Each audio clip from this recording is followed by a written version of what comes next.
Assalamualaikum warahmatullahi wabarakatuh. Selamat datang di Bintang Podcast, podcast resmi SMA Negeri 1 Tumpang yang dihandle oleh Humas SMA Negeri 1 Tumpang.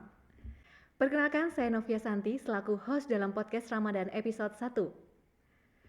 Episode ini mengawali episode podcast di tahun ini dan insya Allah akan berlanjut di tahun-tahun berikutnya. Semoga dengan adanya podcast edisi Ramadan ini senantiasa memberikan kita tambahan ilmu agama untuk meningkatkan iman dan ketakwaan kita. Pada episode Ramadan kali ini, untuk mengawali podcast kali ini, saya akan mengundang narasumber yang tidak asing lagi di warga Semaneta, yaitu salah satu guru pendidikan agama Islam. Nah, langsung saja kita kenalan langsung dengan narasumber kita, yaitu Ibu Rizkiatul Laili. Yeay! Assalamualaikum Ibu. Waalaikumsalam warahmatullahi wabarakatuh. Oke, Ibu Rizkiatul Laili ini biasanya disapa dengan Ibu Leli. Oke, Ibu Leli bagaimana kabarnya? Alhamdulillah, luar biasa. Allahu Akbar. Yes. Nah, jargon ini adalah salah satu jargon andalan dari Ibu Leli ya. Betul Ini sekali. jargon ini Ibu Leli ciptakan sendiri? Iya dong. Waduh, hebat banget ya. Ya, Nah, karena pengen semangat aja. Oke. Gitu. Ya. Asal kalian tahu bahwa jargon ini itu selalu diingat-ingat oleh seluruh warga Semaneta dan bahkan Alhamdulillah. oleh para alumni. Seperti itu ya Bu Leli? Alhamdulillah. Iya. Oke, Ibu Leli ini salah satu guru pendidikan agama Islam yang ada di SMA Negeri 1 Tumpang dengan beberapa juga ada guru yang lain ya Bu Leli? Iya, Oke, sekali. Bu Leli ini punya keunikan teman-teman. Salah satunya selain dari semangatnya yang luar biasa, suaranya pun juga khas sekali dari Bu Leli ini, Seperti ya kan? apa ya? Cempreng gitu ya maksudnya ya. Bukan saya ngomong ya Bu Oh iya, Leli. saya sendiri sih. Ya, Bu Leli yang mengakui sendiri ya. Saya Oke. Nah, tadi Bu Leli sudah menyampaikan bahwa kabar baik ya. Oke, Bu Leli hadir di sini ini nanti untuk membahas seputar tema Ramadan di episode kali ini. Ada temanya yaitu Ramadan bulan kasih sayang tapi haram. Wow. Gimana itu Bu Leli? Gimana itu ya? Bulan Ramadan, Ya, bulan kasih sayang tapi haram. tapi haram. Bagaimana itu? Wah, seperti apa itu ya? Iya, oke. Nanti saja kita lanjutkan membahas bagaimana apa sih yang haram di bulan Ramadan ini. Sebelumnya kita bermain dulu sama Bu Leli, oke? Saatnya kita games time. Oke, Bu Leli silahkan. Dari 1 sampai 10, Bu Leli pilih yang mana nomornya? Saya pilih nomor 5 deh. Oke, nomor 5 Oke. saya buka ya. Siap. Pertanyaannya, kapan kali terakhir kamu marah? Kapan Semingguan ya? yang lalu deh kayaknya ya. Boleh tahu karena apa marahnya? Karena ini sih, aib nggak ya kira-kira kalau saya bicara ya. Karena seminggu yang lalu itu kan saya jalan-jalan tuh sama suami hanya berdua. Oke. Kemudian memang saya sengaja niat mau membeliin anak-anak lah, keluarga saya lah, mumpung belum terlalu ramai gitu ya. Kemudian kami berdua jalan-jalan ke mall lah seperti biasa ya. Nah, pada waktu itu kenapa saya marah? Karena satu, suami tidak suka belanja berlebihan. Padahal saya itu sebenarnya bukan berlebihan Bu Novi di sini, cuman pengen aja kan ya membelikan ponakan-ponakan, pengen membelikan dia sendiri, dan dia sendiri tuh sebenarnya tidak mau dibelikan. Oke. Makanya dia agak marah karena apa? Saya sengaja memaksa, udah lah ini aja kan saya pengen dong suami saya tampil yang terbaik Iya. gitu ya. Iya, Style jadi- gitu ya Bu Leli ya. bener, jadi Mm-mm. saya nggak sengaja agak membentak. Oh Ya, gitu. maaf ya suami. Oke, Ya. semoga suaminya Bu Leli melihat ya tayangan ini. Oke, berikutnya nomor berapa Bu Leli? Oke, ada berapa kali nih? Semua kayaknya Semuanya. ya. Oh, saya pilih nomor 2 deh. Dua. tanggal saya. Oke, wow. Apaan nih? Penasaran. Spill akun sosmed apa saja yang kamu punya? Dikit sih, saya cuman punya IG saja, Instagram, Facebook sempat punya, tapi sudah lama sekali nggak saya buka. Kenapa Mungkin itu di Bu? sini, karena terlalu banyak kenangan. Oh gitu. Banyak kenangan sama siapa nih? Ya ada lah orang. Oke. gitu. Jadi Kalau ya, boleh tahu akun Instagramnya apa ya Bu Lel? nama saya sendiri aja kok, Rizkiatul Laili. Tinggal ngetik langsung gitu ya. Betul sekali, nanti akan Oke. muncul nama saya. Oke, silahkan di follow ya buat teman-teman yang belum nge-follow Instagramnya Ibu Oke, Leli. Boleh. Oke Bu Leli, mungkin bisa satu lagi nomor berapa? Oke, Atau saya yang milih? lagi. Bolehlah Bu Novi yang Oke, milih. saya yang milih ya. Bismillah, mudah-mudahan tepat. Nomor 8 ya. Oke. Wow, pas sekali. Amin. Kasih lihat beranda Instagrammu. Hah, beranda. Oh, Iya. tenang. Beranda saya tuh cuman apa ya? Boleh ya saya buka HP ya? Boleh. Oke. Nggak pernah neko-neko kok saya. Orangnya mah jujur. Beranda tuh yang mana sih? Yang Yang ini ya? profil boleh. Oke, Ya. profil. Mungkin dimulai dari profilnya Bu Leli dulu ya. Oke. Bisa ditunjukkan Profil saya. Instagramnya Bu Leli. Oke. Seperti Wow, ini. lumayan rame ya pemirsa. Iya, semuanya Postingannya itu banyak anak-anak sekali. saya. Kalau saya sendiri mah jarang. Oke. Ya, terakhir postingan di sini ada podcast Ramadan ini sih. Wah, iya. terima kasih ya Bu Leli sudah Terima mensupport. kasih. Iya. Oke. Saya juga terima kasih loh Bu Novi. Ini baru pertama kalinya loh saya iya? ikut seperti ini. Ya mudah-mudahan saya nggak nervous ya nanti ya. Pertama kali dan menjadi awal yang baik sepertinya gitu, ya. Nanti amin. akan ada Mudah-mudahan kelanjutan-kelanjutannya ya. lagi. Oke. Oke, untuk game time-nya udah selesai. Sekarang kita beralih ke sesi berikutnya yaitu Deep Stock Time. Oke. Bu Leli, Iya. ini ada beberapa pertanyaan ya. Masih dari kami. Berikutnya Iya. nanti akan kita bacakan question box dari anak-anak. Oke. Oke, yang pertama ini Bu Lel, ini kan bulan Ramadan ya. Istilahnya ada yang mengatakan bahwa ini tuh adalah bulan yang suci. Emang hakikatnya apa sih sampai dinamai sebagai bulan yang suci? Seperti apa itu Bu Lel? Oke, bulan yang suci. Iya, memang pada dasarnya ya umat Islam, umat Muslim semuanya dimanapun berada itu pasti setiap hidupnya, setiap waktunya itu pasti ingin cepat-cepat ketemu yang namanya Ramadan. Kenapa sih? Ada apa sih sebenarnya di bulan Ramadan? Banyak sekali loh amalan-amalan yang bisa kita manfaatkan di bulan Ramadan ini, walaupun datangnya hanya satu kali dalam satu tahun ya.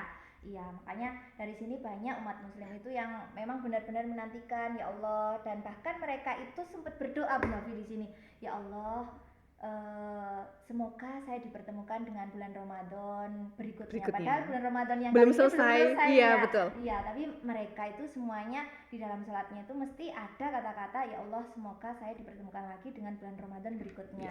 Nah, kenapa sampai dikatakan bulan Ramadan itu adalah bulan yang suci? Ya, pertama seperti kita ketahui bahwasanya di bulan Ramadan itu kan ada yang namanya malam Lailatul Qadar, malam Nuzulul Quran. Nah, ini diantara salah satunya Nuzulul Quran. Bu Novi tahu Nuzulul Quran? Iya. Pernah sering kan ya dengar ya Nuzulul Quran. Jadi Nuzulul Quran itu adalah di mana Al-Quran itu diturunkan. Karena Al-Quran ini adalah seperti yang kita ketahui ya, Al-Quran itu adalah wahyu yang pertama kali kita terima, atau wahyu yang pertama kali diterima oleh Nabi Muhammad, yaitu ketika Nabi Muhammad sedang bertapa di Gua Hira, Bu Novi. Nah, di sana Nabi Muhammad itu sedang bertapa, istilahnya itu adalah bertahanus kalau di dalam ajaran agama Islam atau di materi-materi yang sudah diajarkan kan anak nih ya, namanya bertahanus Bu Novi. Jadi bertahanus itu bertapa, menyendiri, menghindar dari kaum-kaum jahiliyah yang dimana sebelumnya Nabi Muhammad di sini masih belum dijuluki sebagai seorang rasul maupun nabi.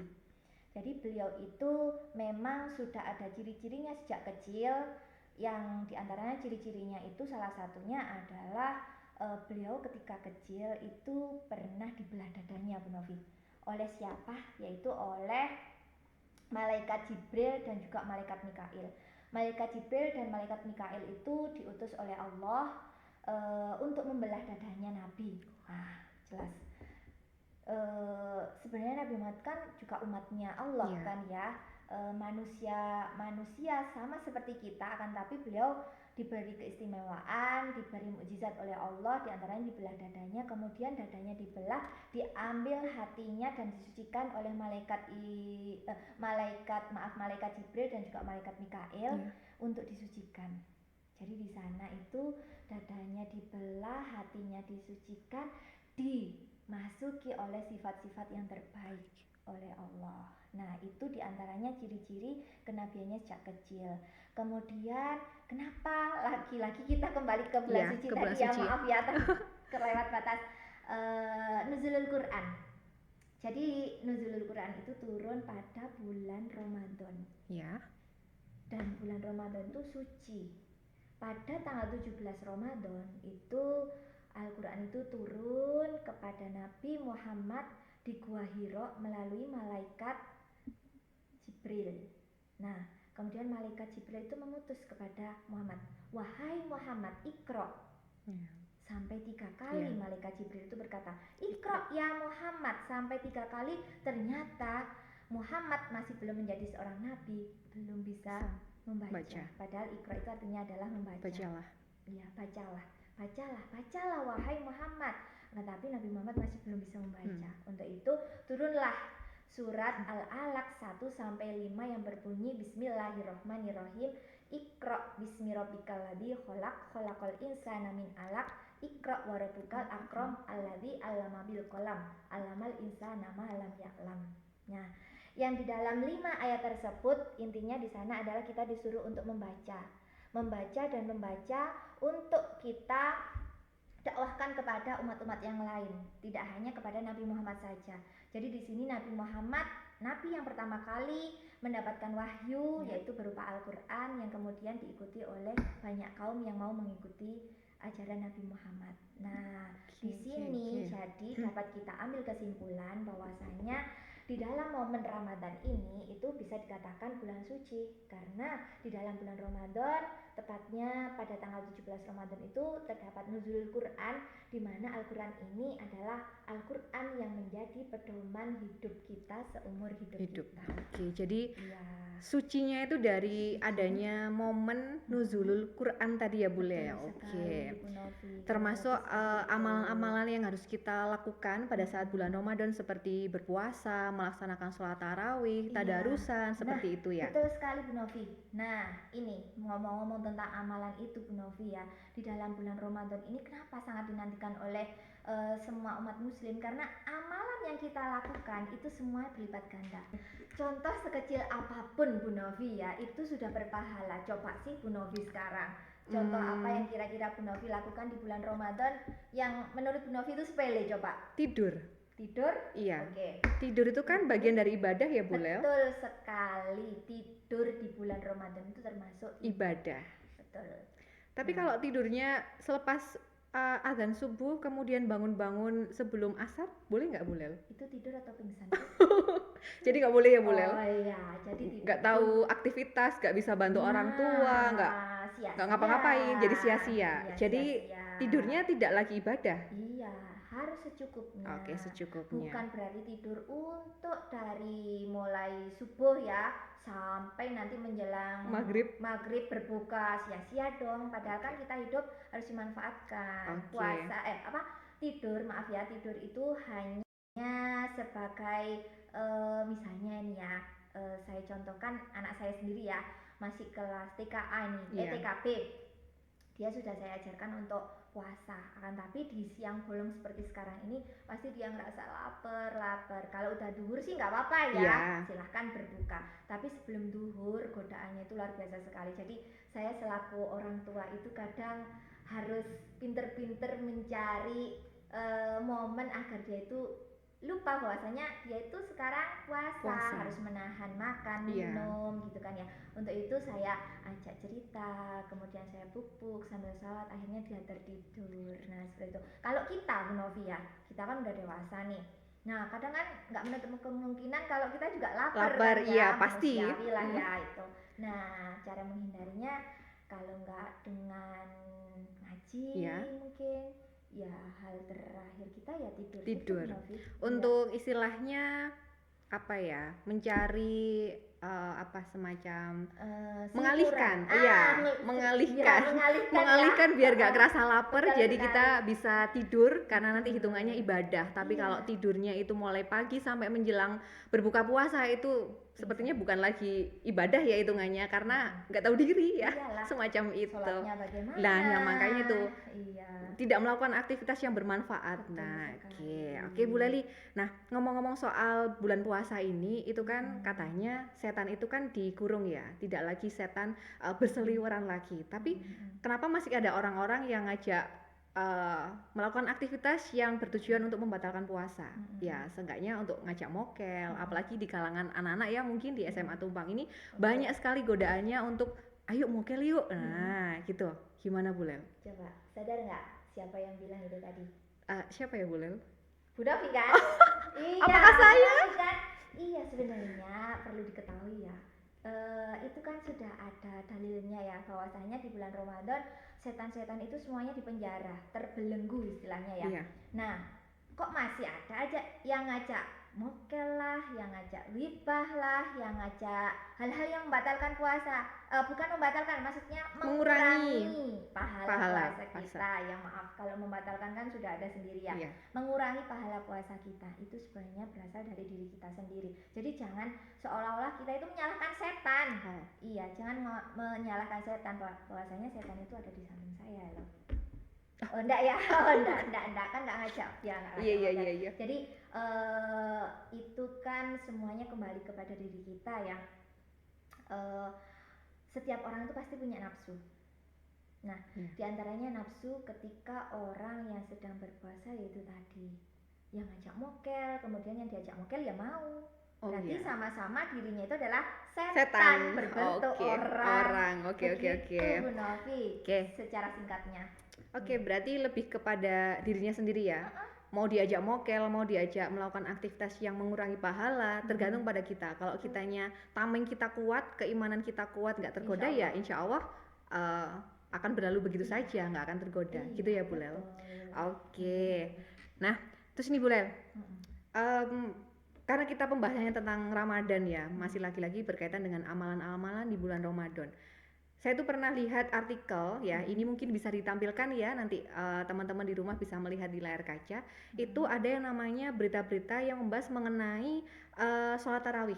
Betul. Nah, ada yang membahas tentang hukum dari fadilah sholat tarawih di setiap harinya, di setiap malamnya. Itu sebenarnya bagaimana sih Bu? Ataukah memang ada keutamaan dari setiap sholat tarawih di setiap malamnya? Iya. Gitu. Iya betul sekali. Senang saya sama pertanyaan ini karena setiap hari pun saya selaku guru PAI dan mungkin saya juga ikut campur di dalam FKPM gitu ya, yang ada di SMA Negeri Tumpang kan ada yang namanya FKPM Forum Komunikasi Pelajar Muslim. Ya. Sekali. Nah itu setiap harinya di medsosnya itu sudah ditayangkan atau diseliwerkan lah istilahnya. Di sana ada fadilahnya sholat taraweh mulai dari hari pertama sampai hari ke-30 insya Allah nanti. Nah, di antara fadilah-fadilah itu sebenarnya Bu Novi ya, yang perlu kita ketahui itu tidak ada di dalam ayat Al-Quran maupun hadis Bu Novi, tapi di sini ada di dalam kitab Durratun Nasihin namanya Bu Novi. Karangan siapa ya Bu Novi? Boleh ya saya? Boleh, silahkan Bu Lel. Saya lupa karena namanya sangat panjang ini ya. Durratun Nasihin, ya, yang dikarang oleh Syekh Utsman bin Hasan bin Ahmad Asy-Syakiri Al-Hubawi. Jadi di situ di antaranya ada keutamaan-keutamaan sholat taraweh, mulai sholat pertama sampai ke 30 hari sholat taraweh itu. Jadi bolehlah kita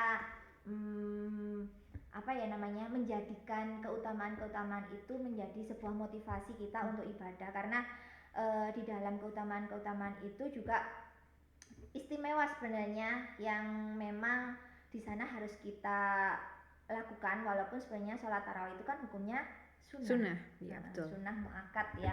Jadi sampai ada orang itu hampir yang namanya menjadikan sholat tarawih ini menjadi sebuah kewajiban, padahal aslinya bukan wajib, cuman adanya itu hanya di momen-momen ini Ramadan aja. Iya, jadinya seolah-olah taraweh itu sebuah kewajiban umat muslim, bahwasanya ketika kita puasa itu ya harus taraweh. Iya, betul. Padahal itu hukumnya sunnah. Jadi bukan berarti ketika kita puasa kemudian kita tidak taraweh, puasa kita menjadi batal. Enggak juga, karena taraweh di sini juga banyak keutamaannya, di mana keutamaan ini memang bagus, baik, dan menjadi motivasi kita untuk kita jalankan kita lakukan, kita amalkan di bulan Ramadan ini. Selama ada yang baik, kenapa tidak kita lakukan sih? Oke, Ya kan, iya. seperti itu.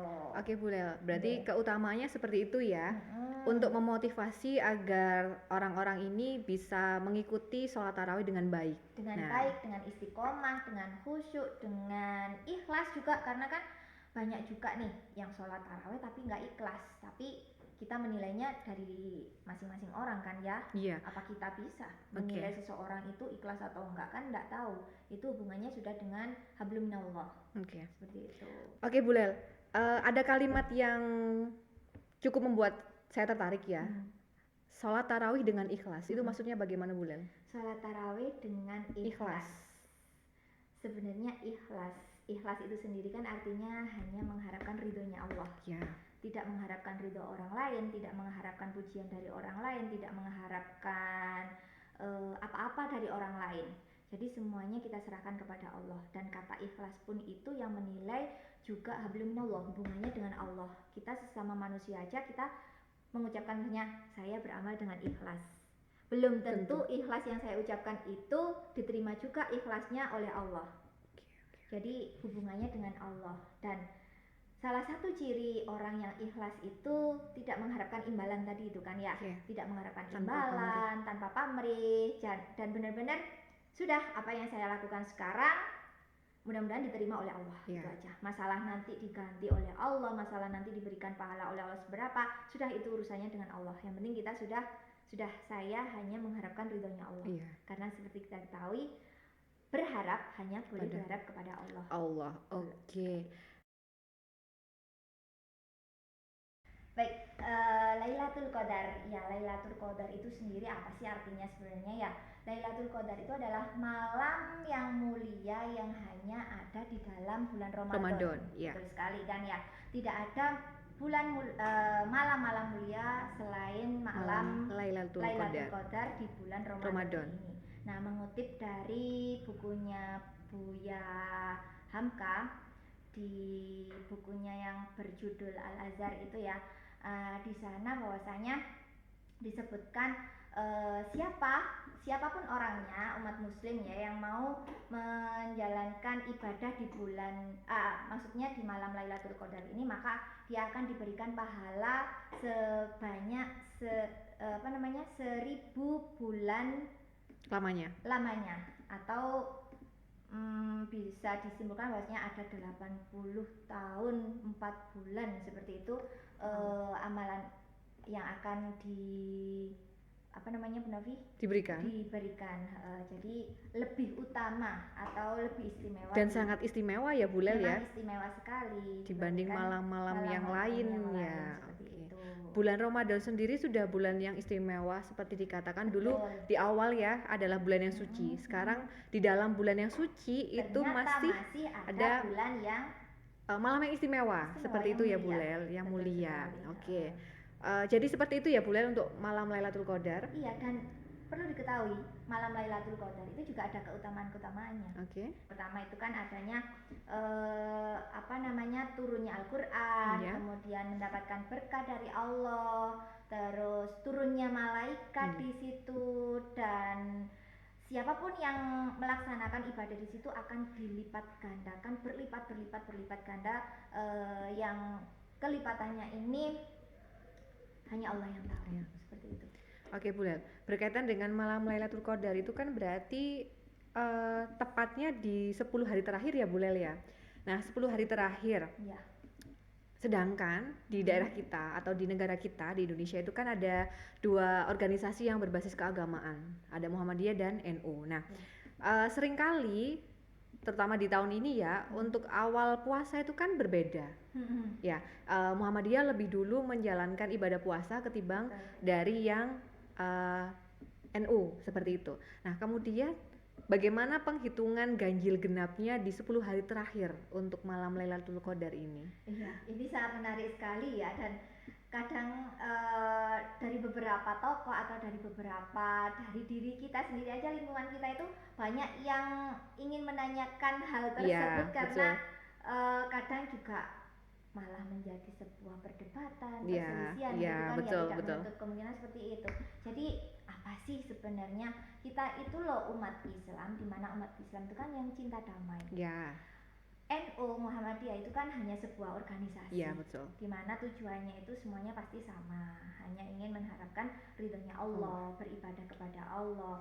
Mau ini malam Lailatul Qadar itu malam ganjilnya karena tidak sama awalannya, tidak sama mungkin bisa jadi nanti tidak sama juga Idul Fitrinya Oh iya seperti itu ya. betul, iya akhirnya. Jadi apa sih yang perlu kita perdebatkan dari hal tersebut? Tidak perlu.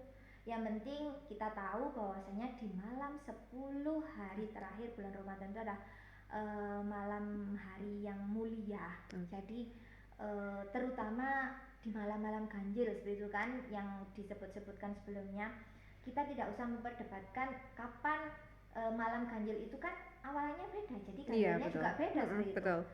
Yang lebih penting lagi kapan kita ibadahnya dengan khusyuk, kapan kita itu menjadikan malam-malam 10 akhir ini dengan penuh ketaatan ibadah hanya mengharapkan Allah, ngaji, tadarus, berzikir, sholat malam, yang dimana ibadah-ibadah tersebut itu yang sangat-sangat dinantikan oleh Allah, dan kita umat manusia itu pasti ingin mengharapkan yang lebih dibandingkan malam-malam sebelumnya, karena di situ Allah juga akan menjanjikan bahwasanya seseorang yang mau beribadah di 10 malam hari terakhir itu akan diijabahi atau akan dikabulkan doa-doanya. Oke, berarti istilahnya untuk 10 hari terakhir ini dan kita juga tinggal beberapa hari lagi ya melaksanakan yang namanya ibadah puasa di bulan Ramadan ini, sebaiknya nggak usah lah mengurusi yang namanya ganjilnya kapan ya, hari genapnya kapan Lailatul Qadarnya. Yang penting kita berusaha semaksimal mungkin untuk meningkatkan iman dan ketakwaan kita, berlomba-lomba untuk istilahnya mendapatkan apa sih yang istilahnya di dalam Ramadan itu sendiri, biar kita mendapatkan pahala sebanyak-banyaknya. Ya, jadi fokusnya di situ ya Bu Lel. Betul Bu Novi, betul sekali. Walaupun sebenarnya di dalam 10 malam hari terakhir ini memang ada beberapa motivasi ya, diantaranya ada tanda-tanda malam Lailatul Qadar itu yang sering dicari orang kan ya. Apa itu Bu Lel tanda-tandanya dari malam Lailatul Qadar? Itu seperti satu misalnya hawa itu tidak terasa panas juga tidak terasa dingin, jadi sejuk gitu ya. Kemudian di sana bulannya sangat bulat sekali. Kemudian bulan purnama gitu ya? Ya kurang lebih seperti itu bulan purnama. Padahal bulan purnama kan 15. Iya 15. Tapi ini di akhir-akhir Qadar juga ada tanda akan tersebut muncul. Iya. Kemudian ada juga tidak adanya suara hewan. Jadi hewan itu semuanya istilahnya kayak pingsan sesaat atau tidak bersuara sama sekali. Tidurlah ya. Jadi, istilahnya hening gitu ya Bu Lel. Hening gitu ya.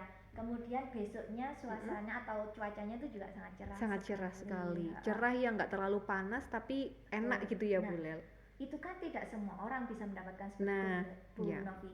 Jadi momen-momen di malam-malam akhir ini, ayolah kita berlomba-lomba untuk mencari keberkahan di malam-malam Lailatul Qadar yang tanda-tandanya seperti itu tadi.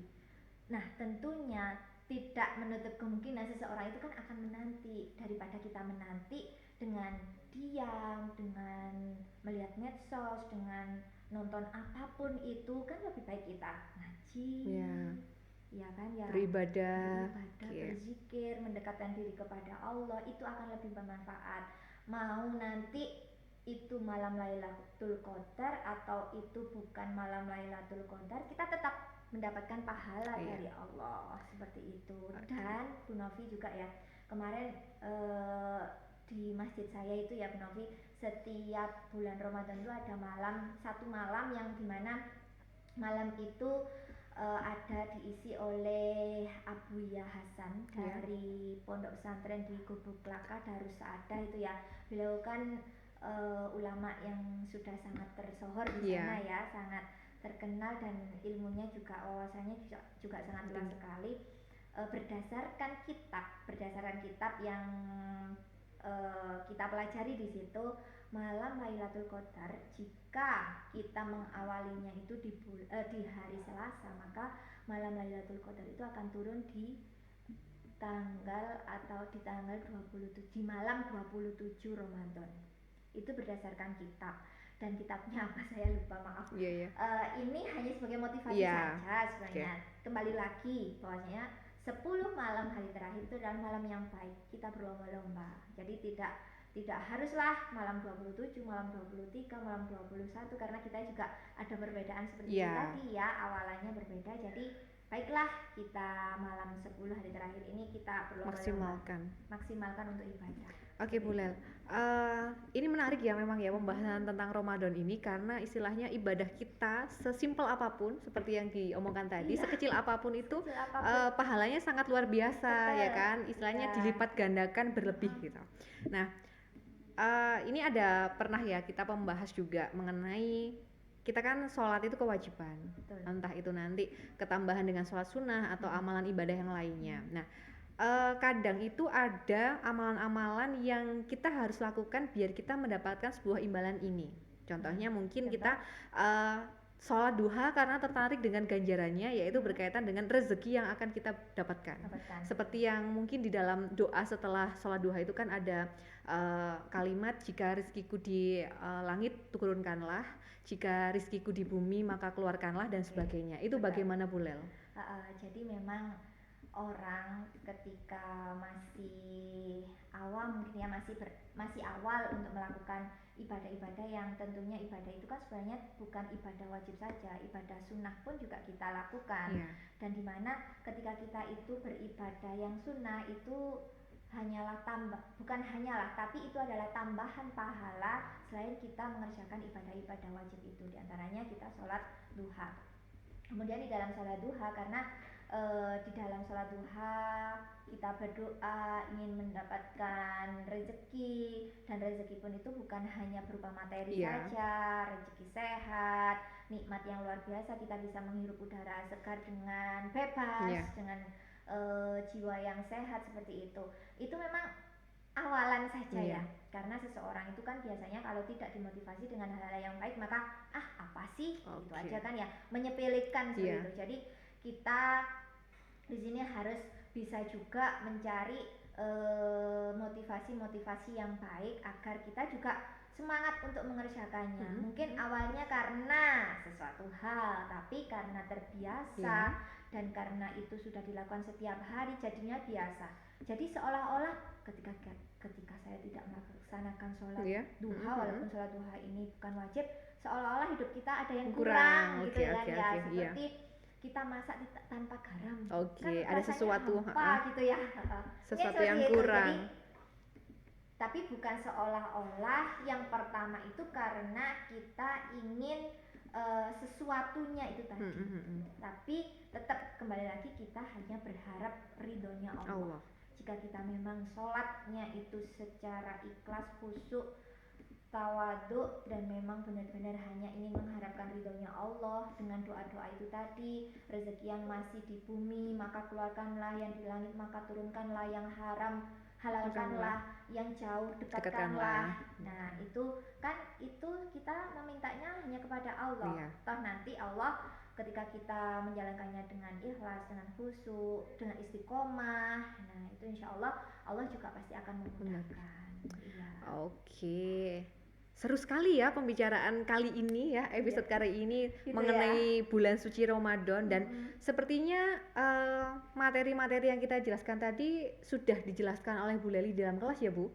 Betul sekali. Sudah ada materi khusus ya? Memang khusus di sini sebenarnya di kelas materi Ramadan kan nggak ada Bu Novi. Oh nggak ada. Ya di bulan Ramadan ini. Di bulan Ramadan ini. Betul. Tapi warga Semaneta pastinya sudah dapat ya Bu Lel. Ya, walaupun mungkin ada sedikit improve di dalam kelas ketika menjelang bulan Ramadan itu apa sih yang harus kita siapkan, dan apa sih keutamaan-keutamaan di bulan Ramadan itu mereka juga pasti tahu insya Allah. Dan di momen pondok Ramadan juga sudah dijelaskan. Nah, oke, baiklah, itu tadi penjelasan dari Bu Leli mengenai deep stock kita. Nah, Bu Leli, ini kan anak-anak sudah mendapatkan materi-materi berkaitan dengan bulan suci Ramadan ini di kelas, kemudian mungkin pada momen Ramadan ya, kegiatan pondok Ramadan. Nah, tapi Bu, itu masih ada beberapa pertanyaan yang berkaitan dengan bulan Ramadan yang sudah kita himpun, yang sudah tim himpun ya, melalui question box yang ada di Instagram Semaneta. Oke, langsung saja ya Bu Lel, kita bacakan pertanyaan-pertanyaan dan nantinya langsung dijawab oleh Ibu Leli. Siap, guys. Oke. Yang pertama dari akun @dvaanrmdhni atau Diva Ramadhani ya. Pertanyaannya, jika berpuasa tapi tidak menunaikan sholat atau sholat tarawih, apakah puasanya diterima? Apakah puasanya Diterima, Oke, iya. kembali lagi kepada tentang apa ya istilahnya ya, hal-hal yang membatalkan puasa mungkin ya. Nah, diantaranya hal-hal yang membatalkan puasa itu kan makan, minum, kemudian ada juga haid, nifas, atau mohon maaf di situ juga tertera ya, berhubungan badan di siang hari, kemudian mengeluarkan air mani atau sperma secara sengaja, itu kan hal-hal yang membatalkan. Nah, ada nggak tadi di situ hal-hal yang membatalkan puasa karena tidak sholat ya? Iya, tidak sholat. Tidak sholat, tidak ada kan Tidak di ada. situ. Nah, berarti antara puasa Ramadan dengan sholat itu kan sebenarnya memang ada di dalam rukun Islam ya. Rukun Islam ada berapa Bu Novi? 5. Ada 5. Oke, diantaranya ada 2 itu tadi ya, ya puasa, sholat. Nah, jadi dua-duanya itu sama-sama wajib. Akan tetapi ketika seseorang itu puasa kemudian dia tidak menunaikan sholat, berarti tetap puasanya akan diterima, tapi dia berdosa karena dia tidak sholat. Dan itu juga tidak membatalkan puasanya, karena bukan termasuk di dalam hal-hal yang membatalkan puasa. Jadi seperti itu. Oke, itu ya jawabannya berkaitan dengan puasanya diterima atau tidak apabila meninggalkan sholat. Tapi Bu Novi ya, masa iya sih orang yang puasa tapi tidak sholat? Iya. Ya, eman-eman ya Bu? Ya bukan eman lagi, dosanya itu loh ya. Lawang melaksanakan ibadah di bulan Ramadan aja dilipat gandakan pahalanya. Nah, kalau kita meninggalkan sholat, apa juga dilipat gandakan dosanya? Waduh. Iya nggak? Betul. Nah, sampailah kalian itu meninggalkan sholat, naudzubillah. Ya, jangan. Ya, jadi tetap harus melaksanakan kewajiban seperti itu ya Bu Leli. Oke. Lanjut ke pertanyaan berikutnya dari @lisasas ya _ Bu, kalau puasa chat sama lawan jenis katanya kan nggak boleh. Kalau ngomongin tugas bagaimana? Apakah boleh? Wah. Siapa yang nggak membolehkan? Iya nih. Terpengaruh sama kata-kata Bu Leli waktu pondok Ramadan kemarin ya. Iya, jadi chat sama lawan jenis boleh kok. Boleh. Saya chatting sama suami saya boleh, sama teman lama saya boleh, walaupun lawan jenis. Tapi yang nggak boleh ya, ingat, yang nggak boleh itu adalah ketika chatnya itu sampai menimbulkan nafsu. Nah, jadi chatnya mesra-mesraan, chatnya membahas hal-hal yang membuat gairah seseorang itu menjadi ya berpikir, walaupun hanya berpikiran saja ya, tidak sampai melakukan, tapi sudah kemana-mana bayangannya sehingga menimbulkan sebuah nafsu. Dan kadangkala juga ini agak vulgar sekali ya, sampai keluarnya sesuatu yang harusnya itu tidak dikeluarkan. Tapi maaf ya, tidak saya keluarkan di sini lah, pasti tahu. Nah, itu yang memicu hal-hal yang seperti itu yang tidak boleh. Tapi kalau misalnya saya chat tanya tentang tugas lah, ya kan lebih baik tanya daripada kita tidak tahu. Iya, daripada tersesat ya kan? Daripada tersesat, betul sekali. Loh, bukan masih ada perempuan? Ya mungkin dia lebih gercep mungkin ya kalau chattingannya sama laki-laki, atau lebih paham mungkin sama tugasnya, betul, ya kan? atau lebih diperhatikan lagi ketika dia bertanya gitu ya, nggak apa-apa, nggak masalah kan, toh nggak ada nafsu di sana kan. Betul. Ya. Dan mungkin juga ini Bu Lel didasari dengan niat. Kalau memang niatnya untuk bertanya tugas dan nggak lebih dari itu nggak masalah ya kan Bu? Ya. Jangan-jangan modus. Nah, ya nggak tahu lagi ya itu. Oke. Gitu ya berkaitan dengan chat kepada lawan jenis.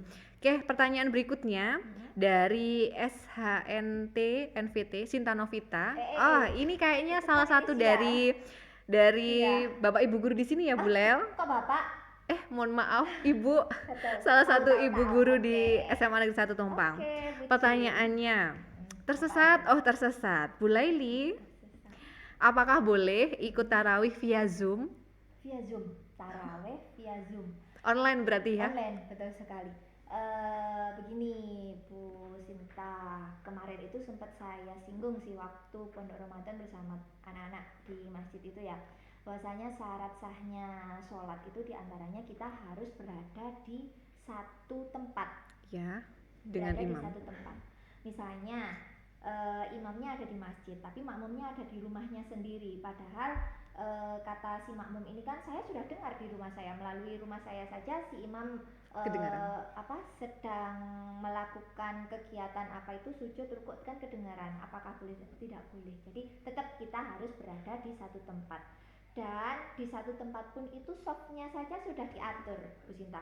Jadi ketika ada imam, ada makmum, posisi makmum pertama itu ada di sebelah mana, makmum kedua ada di sebelah mana, itu sudah ada aturannya. Sudah ada syarat sahnya. Jadi sholat di beda tempat itu menurut imam atau menurut mazhab Syafi'i yang kebetulan saya ikutin itu tidak boleh. Tidak boleh. Tidak boleh, tidak sah maksudnya. Iya. Tapi menurut Imam Malik itu sah-sah saja. Okay. Tapi belum kita temukan tentang dalilnya atau yang mendasari menurut Imam Malik itu sah itu seperti apa, masih belum terjawab juga. Saya kemarin juga mencari-cari, pernah itu mencari hal-hal tersebut itu di buku juga masih belum menemukan. Jadi di sini intinya ketika kita sholat itu harus berada di satu tempat. Misalnya kalau di masjid ini kan biasanya kalau perempuan di lantai 2, yang laki-laki di lantai bawah, imam juga ada di lantai bawah. Itu masih tetap sah. Masih tetap sah sholatnya karena masih dalam satu bangunan. Tapi perlu kita ketahui juga kemarin 2 tahun atau 3 tahun yang lalu pada waktu pandemi, nah itu sudah bukan hal yang apa ya namanya aneh. Yang aneh lagi ketika seseorang itu sholat berbeda tempat, karena di sana kan ada faktor tertentu yang bisa membahayakan orang lain. Misalnya nih, saya terkena COVID, kemudian saya tidak boleh keluar dari area yang sudah saya huni di situ karena nanti ketika saya keluar di sana bisa menularkan ke orang lain. Jadinya saya boleh sholat walaupun berjamaah dengan orang lain, tapi masih terdengar itu suara imam di masjid, dan dari rumah saya terdengar suara beliau. Saya boleh berniat makmum kepada beliau karena memang suatu hal yang darurat istilahnya ya, yang darurat. Gitu. Oke, itu jawabannya ya untuk Ibu Sinta. Oke, berikutnya Bu, ini ada pertanyaan lagi dari yang namanya Afina Ramadhani. Bu, bagaimana kalau sudah memasuki bulan Ramadan berikutnya tapi belum melunasi utang puasa tahun sebelumnya? Tahun sebelumnya? Iya. Ingat, seseorang itu boleh tidak puasa dengan syarat-syarat tertentu. Di antaranya yang pertama, orang tua yang sudah tua renta, yang sudah tidak kuat untuk puasa lagi, itu dia boleh tidak puasa. Kemudian orang yang hamil, karena ketika hamil itu kan butuh energi, butuh asupan makanan yang lebih, jadi dia tidak puasa, boleh. Orang yang menyusui juga boleh. Akan tetapi di sini termasuk juga orang yang haid, orang yang nifas itu kan boleh tidak puasa. Akan tetapi ada syarat-syarat tertentu untuk bagaimana cara menyaur itu apa sih? Membayar hutang. Membayar hutang. Di situ ada fidyah yang dibayarkan. Sekali ada dendanya.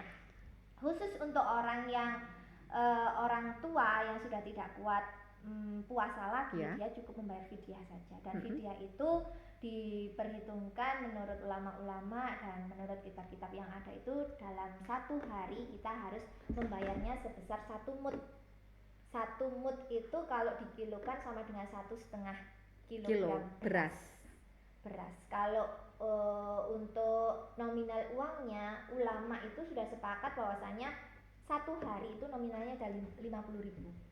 Nah, jadi misalnya ketika orang tua tersebut tidak sholat selama tidak puasa selama 1 bulan, berarti dia harus membayar fidyah sebesar 50.000 kalau uang ya, iya. dikalikan 30 hari. hari. Oke. Kalau mau membayar beras 1,5 kilo dikalikan 30 hari. berarti 45 kilo. Itu untuk orang tua yang sudah tidak kuat lagi Berpuasa. untuk berpuasa. Jadi tidak ada kewajiban lagi untuk membayar puasa atau apa namanya melunasi dengan berpuasa lagi. Puasanya tadi Oke. itu mengkodok. Iya. Nah, ya tidak ada istilahnya mengkodok puasa untuk orang yang tidak mampu tadi itu. Yang seperti orang haid, menyusui, nifas, hamil. Nah, itu kan masih bisa untuk berpuasa, mengkodok puasanya. Nah, kapan itu kodoknya? Ya ketika nanti beliau sudah kuat untuk berpuasa lagi. Kalau haid kan itu sudah hal yang lumrah ya bagi perempuan. Tapi kalau untuk menyusui mungkin butuh waktu 2 tahun ya, karena menyusui itu kan minimalnya 2 tahun harusnya ya. Nah, itu kan bisa jadi ketika 2 tahun itu dia tidak mengikuti puasa. Nah, berarti nanti selain dia membayar fidyah juga wajib membayar puasanya. Apakah ada pelipat gandaan? Tidak. Jadi harus diingat-ingat saja bahwasanya dia tidak puasa itu berapa hari, nanti tinggal mengganti di tahun berikutnya ketika dia sudah kuat atau anak tersebut sudah kuat untuk diajak puasa gitu. Selama masih sehat ya, beliaunya itu nggak harus menunggu 2 tahun. Kalau misalnya anak itu kan sudah besar, biasanya sudah makan, kan ya, sudah dicampur nasi, tidak melulu ketergantungan dengan ASI, jadi beliau sudahlah mengusahakan untuk berpuasa. Oke, Bu Lel, tadi kan ada yang membayar fidyah, ada juga yang mengkodok puasanya. Misalkan tidak membayar fidyah tapi mengkodok, atau hanya fidyah saja tapi tidak mengkodok, apakah diperbolehkan? Nah, itu yang selain yang itu tadi, yang tua renta tadi, itu gimana? Itu tidak boleh. Jadi minimnya pengetahuan seseorang yang beragama Islam itu kan gini, biasanya seseorang yang beragama Islam itu kan kebanyakan karena dari keturunan. Iya. Nah, itu kalau sudah karena keturunan kan biasanya itu melihat saja hari-harinya orang tua saya seperti apa, nah, itu yang saya kerjakan. Nah, jangan sampai seperti itu. Kita beragama Islam, berkeyakinan, beriman itu kan harus atas dasar diri kita. Perlu diketahui, iman itu kan diyakini dalam hati, diucapkan dengan lisan, dan diamalkan dengan perbuatan. Jadi sejauh manapun, seluas apapun agama itu harus kita gali sampai seakar-akarnya, agar kita agar tidak tersesat. Dan salah satunya pedoman yang paling akurat itu ya dari Al-Quran itu. Makanya jangan segan-segan lah ketika kita itu membaca Al-Quran beserta terjemahannya. Artinya. Oke, berarti kalau misalkan selain yang tua renta tadi, ya membayar fidyah iya, mengkodok puasa juga iya. Iya, betul sekali, karena masih kuat. Iya. Misalkan Bu Leli, ini dia baru tahu mengenai hal ini, kemudian yang lalu-lalu bagaimana? Yang lalu-lalu ketika dia masih ingat, kenapa tidak? Tapi kalau tidak ingat? Tapi kalau tidak ingat, benar-benar darurat dan tidak ingat karena manusia itu kan tempatnya salah, lupa dan lain sebagainya ya. Bismillah saja kita berniat bahwasanya Allah akan mengampuni dosa kita. Karena tidak tahu tadi ya, belum tahu seperti itu ya. Belum tahu, dan lebih baik kita mengira-ira saja, mengira-ngira saja. Mengira-ngira lah, kalau orang haid kan bisa 7 kira-kira. Ya. 7-10 hari seperti itu ya Bu Leli ya. Oke, Bu Leli, itu pertanyaan ya, jawaban dari pertanyaan yang berkaitan dengan hutang puasa sebelumnya. Oke. Mungkin ini pertanyaan terakhir ya Bu Leli. Oh, 2 pertanyaan terakhir. Masih 2. Oke. Ini sepertinya udah dibahas di awal-awal ya. Dari apa ini? @XIE Blues Maneta. Oh, apa kelas ya ini mungkin ya, pertanyaan dari kelas. Gimana ya Bu kalau kita terlanjur diajak gibah teman-teman ketika waktu puasa, padahal kita nggak niat gibah. Nah, ada tak orang nggak niat gibah terus gibah? Mungkin maksudnya mendengarkan temennya, kemudian akhirnya bertanya dan harus merespon, mungkin loh ya. Berarti dia zina telinga mungkin. Iya. Bisa dikatakan seperti itu ya Bu Lel. Iya, jadi nggak niat gibah tapi ikut dengerin gitu kan. Ikut dengerin. pertanyaannya apakah? Iya ya, ini pertanyaannya apa ya? Heeh. Kalau kita terlanjur diajak gibah teman-teman ketika waktu puasa, padahal kita nggak niat gibah, mungkin dari Oh, segi hukumnya atau mungkin pahala kita, Heeh, itu heeh, seperti apa? Iya sih, sebenarnya orang bicara gibah itu lebih banyak ke negatif ya. Iya betul.